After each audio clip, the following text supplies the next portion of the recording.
Today, I'll tell you about the genealogy of the gods. Listen carefully and see who is whose child. The history of the gods began when Gaia was born from chaos. She later gave birth to Uranus, the god of the sky, all by herself. The children born to Gaia and Uranus were the Hecatoncheires, the Cyclopes, and Cronus.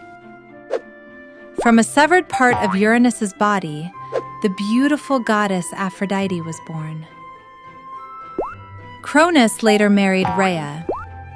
Their children were Zeus, king of the gods, Hestia, goddess of the hearth, Demeter, goddess of the earth, Hera, goddess of marriage, Hades, god of the underworld, and Poseidon, god of the sea. Among them, Zeus and Hera were married.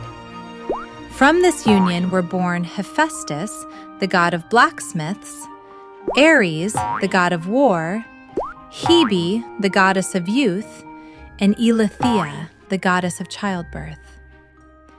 And as if that weren't enough, he fathered a child with Semele. That child was Dionysus, the god of wine. Don't you think Zeus is going a bit too far? But he didn't stop there. He also had twins with Leto, Artemis, the goddess of the moon, and Apollo, the god of the sun. You might think that's the end, but no. With Metis, he had Athena, the goddess of wisdom. And he also had a child with Maia. That child was Hermes, the messenger god. And so, the 12 gods who lived on Mount Olympus were born. That's all for today. Zeus had so many children.